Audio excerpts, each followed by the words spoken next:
God dag og velkommen til Lindalandet. Nå det påske. Vi har fri. Vi har fri. Ja, Det har vi. nesten. Ja, vi skal jobbe litt, men vi jobber stille. Vi jobber stille, og vi jobber ikke langfredag og første påskedag. Nei, det gjør vi ikke. Vi jobber litt på torsdag. Ja. Andre påskedag, da drar vi til. Ja, da drar vi til. Ja, vi gjør det. Skikkelig. For det en unødvendig fridag, synes vi. Ja. Men så har vi får masse besøk, og det jo barnebarn. Og de lurer ofte på hvorfor vi feirer påsken. Og da må vi forklare det. Så godt vi kan. Så godt vi kan. Vi får jo besøk av våre barn også. Barn også, Selv de selvfølgelig. jo ikke barn, de jo litt voksne også. De voksne siden de har barn selv. De Men de mangler også bare kan jo den lure på. ene. De mangler den ene, ja. Ja, for hun bor et helt annet sted i landet og skulle jobbe i påsken. Ja, Så da savner vi henne. vi savner henne Men veldig. vi ser ikke henne så ofte, for hun bor så langt unna. Ja, men vi kan se henne på Snap og sånn da. Det kan vi gjøre. Det jo veldig fint i dag med sånn Veldig Snap. hyggelig det. Så da vi liksom sammen allikevel. Og så ser vi kanskje hverandre på YouTube også innimellom. Det vet ikke vi, Det vet ikke vi. men vi håper jo det. Så var det dette med påsken da. Ja, Det jo faktisk den største kristne høytiden som feires til minne om Jesus lidelse, død og oppstandelse. Påsken, den handler jo ikke bare om... Jeg vet ikke om alle vet hva som skjedde i påsken egentlig. jeg har ikke peiling. For det var jo at Jesus ble korsfestet da. Ja, det gjorde han. Og Var det påsken det? det var i påsken. For først så red han jo inn i Jerusalem på et esel og ble hyllet av sine tilhengere. Det var på mandag. Nei, det var palmesøndag. Og det var palmesøndag. Ja, det var palmesøndag. Er det det som er palmesøndag? Ja, palmesøndag. Ja. Og så var det skjærtorsdag. Da hadde han sitt siste måltid med sine disipler. Og det var en onsdag. Det var en torsdag. Det var en torsdag, ja. Nå merker jeg henter liksom den historien fra når jeg gikk på barneskolen, så det ikke verst at jeg har festet baki her. Så jeg husker jo ganske mye fortsatt. Det synes jeg. Og så ble han da korsfestet på langfredag. Og det derfor det langfredag, for han led ganske lenge før han døde på korset. Ja. Den fredagen egentlig lenger enn andre fredager? Ja, det den faktisk. Ja. Det kjennes sånn ut. Det 26,5 timer den. Ja, det virker sånn faktisk. Den lang. Den er lang. Ja, den lang. Men så stod han opp igjen da. Samme dag. Nei, første påskedag. Og det var første Det var påskedag, første ja. påskedag. Ja, se det. Men påsken, den feires jo da. Det jo en tradisjon her i Norge at vi feirer også at det lys, at sola kommer, våren nærmer seg. Har det noen Nytt sammenheng med den gule påskefargen? Ja, du vet, gult. Det jo påskens farge. Hvorfor det? Den symboliserer sola. Og lyset. Og livet. Så derfor så har vi masse gult. Se her. På appelsiner, påskeegg, solo, kyllinger, melkesjokolade. Jeg trodde vi hadde gult fordi det kult. Nei, Nei. det fordi vi feirer livet. Ja. Og egg også brukes jo. Se her, egg. Dette barnebarna pynta. Og egg, det liv. Ja. Ikke inni her da. Nei, det får vi håpe at det ikke er. Ja. Men det symboliserer livet. Aha. For det jo ganske rare ting de ga inn i denne påsken, hvis man tenker over det. Det en påskehage. Ja. Den legger egg. Ja. Jeg har aldri sett det. Nei, det har jeg tenkt litt på. Hvor kommer den fra? Ja, hvor kommer den fra? Men Kanskje det noe hedensk skikk som kommer inn der kanskje, med harepus. kanskje. Jeg skjønner ikke når jeg vet ikke når den dukket opp. Kanskje bare at man glad i harpus, og det veldig koselig med harpuser da. Men harpemusikk, det ikke så fint. Harpe, det kommer jo an på øret som hører da. Ja, det klart. Det kan ikke jeg Mange legge som meg borti. elsker det, og panfløyt, og det mange sånne, Det kanskje rolig, den Ja. harpemusikken. kanskje. Ja. Men det har ikke noe med påske å gjøre. Nei, jeg tror ikke det. Nei. Det kommer an på da. Kom an på. Tradisjonen. Det jo Tradisjon. det som med påske. Mange har sine egne tradisjoner. Ja, vi har jo alltid huset fullt av barnebarn. Ja. Barnebarn. Ja, Det har vi hatt siden vår første datter ble født. ja. Men påsken, Den er også til ettertanke. Ja. Ja, det er den. For håp og omsorg. Ta vare på hverandre. Og det er jo alltid viktig. Så nå skal jeg inn og ordne lammestek. For det også er en tradisjon. Her. Det blir godt. Lam er godt. Lam er godt. Lam er godt. Så da skal Men den få- funksjonsfisk er også gode. Ja. Det tror jeg. Ja. Men lam er ekstra godt. Lam er godt. Det er det. Så da, og kaka står i suksessterten da. Står i fryseren. Det ligger mye annet godt i fryseren nå, som skal tas opp når det nærmer seg tid for middag. Så nå skal vi nyte dagene. Det skal vi. Det skal vi. Så, Stillhet og ro. og litt barnelatter og Kos. kos. Ja, Ja, det er alltid kos det. alltid kos. Og så er vi ifølge Y også veldig heldige med været, så alle skal være inne hele tiden. Ja, men de har med regntøy og støvler, så vi skal ut på påskejakt. Da skal vi jakte harepus. Ja, nei, vi skal jakte egg. Da Men kan det vi er bare gå i hønsehuset. Det er påskeharen som har vært her. Å ja, det stemmer det. Han har med noe greier, han. Han har med noen greier, og vi vet aldri hva. Så det er like spennende hvert år. Ja, det er det. Og vi vet aldri hvor disse eggene blir lagt hen.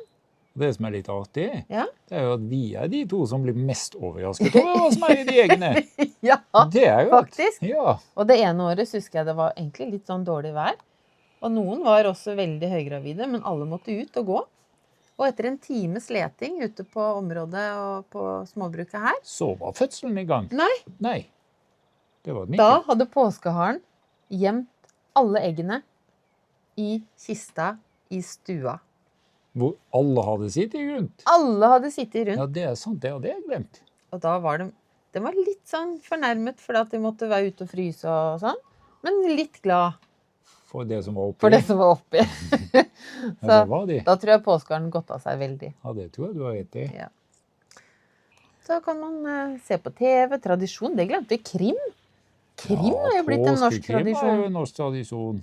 Ja, Men før når vi vokste opp, eller i hvert fall jeg vet ikke når du vokste opp, det er jeg litt usikker på, men når jeg vokste opp, når vi hadde sånn sveive-TV, da gikk det jo sånne typiske påskeprogrammer fra den tiden hvor med filmer om Jesus og bibelhistorie og ja. sånne ting. Er det slutt på det? Ja, det er det helt slutt på, for det er ikke politisk korrekt lenger. Å nei, Og det er sånn det er. det er jo sånn det er. Det kan ikke jeg legge meg bort til, for det er det disse fantastiske menneskene i Oslo som styrer med. Ja, for det var jo- De som jobber i det bygget der, Ja, det eller lille bygget der. på Karl Johan, eller hvor Ja. det ligger. Det er det. Det er de som avgjør sånt, Ja. og det må Det- jeg bare finne meg i. Det var jo litt fin historie, da.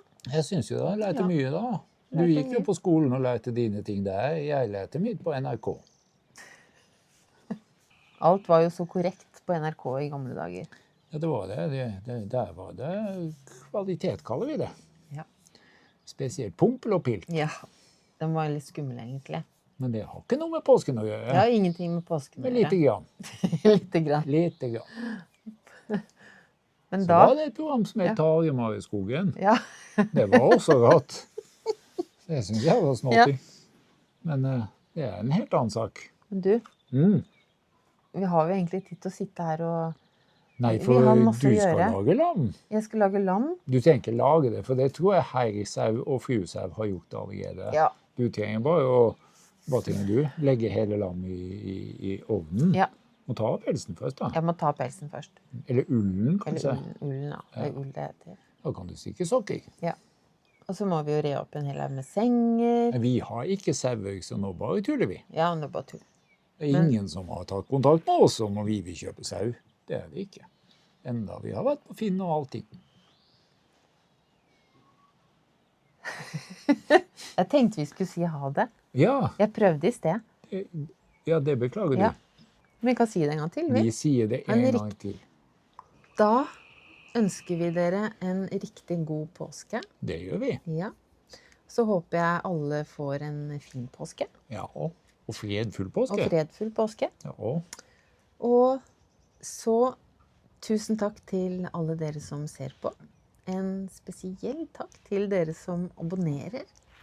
Og vi blir alltid glad for en tommel opp. Det gjør vi. Husk det. Det er kanskje det som gleder oss mest. Til jul ønsket vi oss tomler opp. Ja. Ja, det gjorde vi. Så barna hadde pakket inn veldig mange sånne tomler. De hadde det. Veldig snille barn. Veldig snille barn.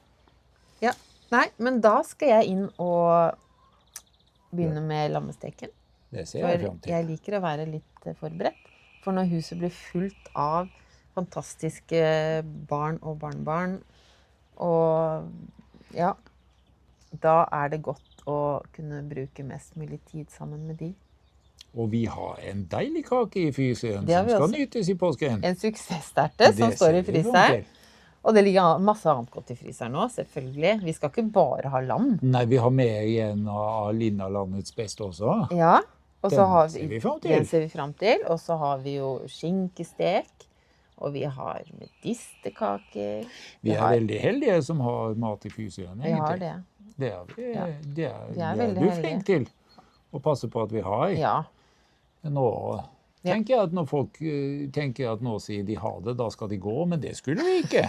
Men nå Jeg skal vi lærte av gå. moren din at man skulle si ha det minst 10 ganger før man la på, faktisk. Ja, mammaen min var fin, hun. Hun var fin. Ja, Hun var veldig flink til å lage mat også. det var hun også. Ja. Veldig flink var Vi hun. savner henne i påsken også. Ja, vi savner dem alle i Alle påsken. de Både døde. mammaen din og bestefaren din og mormoren din. Ja, vi savner alle Og pappaen min Ja. og mammaen min. Ja. Og da vet ikke jeg om jeg har plass til å savne flere.